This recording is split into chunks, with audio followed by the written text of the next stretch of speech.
to remember, go back to Saudi Arabia. The Saudis think the way to get rich is to restrict your output. Australia thinks the way to get rich is to treble your output. One of us is completely wrong. Sorry, in the white shirt. Yeah, thanks. I just wondered, have you looked at any of the sort of health externalities related to this association? There's been some really interesting work, particularly in the coal industry, some work from out of the United States a few months ago, showing that basically externalised costs of coal actually make coal more expensive than just about any other form of energy production. But of course, that also applies to mining as well, and there are a lot of externalities. Climate change is obviously a very good example. But lots of other sort of local health costs, people that live near mines have higher rates of heart disease, lung disease, etc., etc. And I suppose that could be argued that's a growth industry related to mining, is that we're actually increasing the size of the health sector. But have you actually... That's one of those indirect jobs I like to talk about. Although the health sector is obviously the biggest employer in Australia. And they're in the CPSU, so... HSU, sorry. Does your work actually look at some of the sort of the health implications and costs related? No, it doesn't. I mean, that paper I referred to before simply takes Australian Bureau of Statistics, Australian Tax Office, and some Reserve Bank data and says, here is what the official stats say about the mining industry. You're spot on. Excuse me, about the negative health and other externalities associated with the industry. There's been almost no work done in Australia on that. Again, I grew up in the Hunter Valley. When I first moved next to BHP steel mill in Mayfield, Newcastle, I got my first dose of asthma. It lasted the 4 years of my time at Newcastle Uni, and then coincidence. Like, pure coincidence. But then they shut down the steel mill, so I think it's all right. So some people are starting to do that work, and I guess my point would be that all that data will simply add to the weight of this. Here's the story. Here's the bullshit story that we are trying to help people unpick. At the moment, we're told, sure, you might like mining for its impact on the community. Sure, you might not like it for its impact on the environment. Sure, you might not like it for health. But by gee, it keeps our economy strong. Well, what if that bit was completely wrong? Then what are we accepting all those downsides for? So that's why we've started with the economic stuff, because I think they've got feet of clay. I just want to touch on health. As a convener of the Metallies up in the Pilbara for many years, one of the issues that we faced was that there was significant evidence around that indeed the workers were going to get problems associated with the inhalation of iron ore dust, especially under particles under 0.25 parts per million. Now, there were some cases where people died in Port Hedland, where post-mortems were carried out. And I've got the results of those post-mortems, and they show positive to several ounces of iron ore dust being in the bottom of lung tissue that occurred. So the union in those days went to the government, which was the Labor government under Burke, and sort of said, well, we're really concerned about this. But because the industry keeps the records of how many years you work in a mine, you don't pass that on to the health department. When somebody dies of cancer or whatever else in Sir Charles Gardner, they can't actually pin that to your work area. They only record it as died of cancer or died of mesothelioma or whatever else in Perth. And now the radiation industry is somewhat different.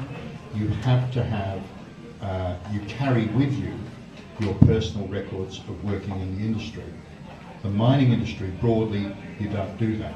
So we actually have no knowledge other than the work that Robert Vajakovic has done with the Whitman guys of work history and the legacies. Now, quite clearly, there were impacts. Whether we can actually attribute a percentage of cancers here in Perth to people who worked in the iron ore industry, I don't know. But what we do know is in Canada, iron ore miners who worked with iron ore that contained siderite had an 80% death rate after 20 years of completing their mining activity. That isn't the case here. We don't have siderite. But do we have other silicas? I think that It's a latent problem. It's never been properly addressed. Yep, in the middle. We've probably only got time for a couple more questions. I'm chairing myself, but I don't want people to feel stuck. Okay, my question is to you really. You've talked about the jobs and so on, but what about many Australians are shareholders of these mining companies? How much of those dividends or the proceeds from mining go out to other countries and how much remain within? Yeah. Look, it's a fascinating point. So basically the estimates are that about 83% of Australian mining is foreign owned. Now the fun part is people think we export the profits. It's I hate to tell you, it's worse than that. Imagine that you were a Chinese steel mill who'd just taken receipt of a shipment of coal from Xstrata, okay, or a shipment of iron ore from Xstrata. So you got a Swiss-owned mining company sells a shipload of Australian coal to a Chinese steel mill. Where do you think the Chinese send the check? To Switzerland. London. Exactly. It never comes to Australia. We actually, we include it in GDP, we include it in our national accounts, and we even have the metaphor that we're exporting the profits, which is true in some metaphorical level, but in reality it's actually worse. The money doesn't ever come here, because why would we? Why would they send it here? That's just the idiots that gave it to us for free. Yes, the Swiss then post a small cheque to cover the small number of people who work for them, and yes, they pay a pittance in royalties for some of this stuff. But we think that Australia is swapping money for coal and then sending profits overseas. The big kids are sorting that out directly between themselves. They just send a boatload of supplies down to the colonists every now and then. Just give you a quick response to something ludicrous. When we signed the State Agreement Acts here in Western Australia, the idea was we were going to get a 10% royalty for our iron ore, but we get 7.6% because we allowed the iron ore companies to build railroads all through the Pilbara. Do you know who owns those railroads when the mining companies are gone? The West Australian government. What are they going to do with near enough 2,000 kilometres of rail line that goes nowhere because there's no mining left? Tourism. Yeah. Oh, look, I noticed on your flyer that you were going to address maybe three issues which I think are still quite big, and that is in 2008 the GFC started, and as other people have indicated here, once that GFC is still there and it's not going away and it will continue, this is going to eventually impact on China because demand will also start to decrease in the developed world. And I'd also like to say, what about greenhouse gas emissions?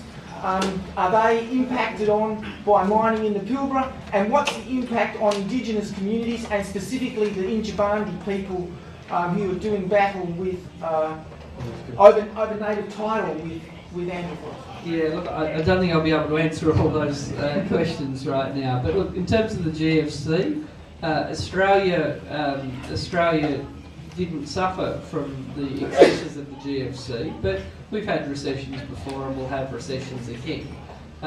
What concerns me is that if we are sacrificing the breadth of our economy for the short-term cash of the mining boom, given that history tells me that booms end, I fear that we'll be far more exposed